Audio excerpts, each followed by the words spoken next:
மக்களே, welcome to Srimanju vlogs. Day 2 of snow storm new ஜெர்சியில் life எப்படி இருக்குங்கிறது தான் இந்த மினி விலாகில் ஷேர் பண்ணியிருக்கிறேன். ஸோ டே 2 இன்றைக்கி எப்படி இருக்குதுன்னா, அதே மாதிரி தான் நிலவரம் ஒன்றும் ஜாஸ்தியெல்லாம் ஒன்றும் ஆகலை, கம்மியாகவும் ஒன்றும் ஆகலை, அப்படியே தான் இருக்குது. பட் என்னென்னா நல்ல வெயில் அடிக்குது இன்றைக்கி ஸ்னோவும் இல்லை.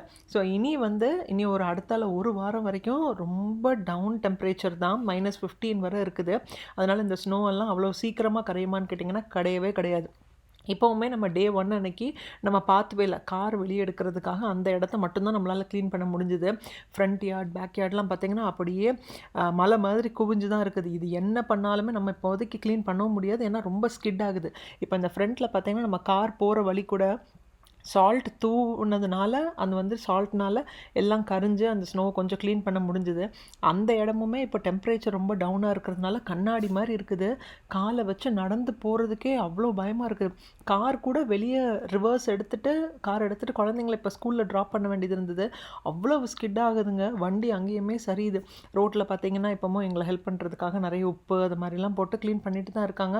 பட் இந்த லைஃப் இன்னும் ஒரு 2-3 நாளைக்கு இப்படியே தான் இருக்கும். ஃப்ரண்ட் யார்டில் பாருங்களேன், எங்களுக்கு இன்றைக்கி நல்ல வெயில் அடித்தாலுமே இந்த ஸ்னோ கரையிறதுக்கு கிட்டத்தட்ட இன்னும் ஒரு வாரத்துக்கு மேலேயே ஆகும்.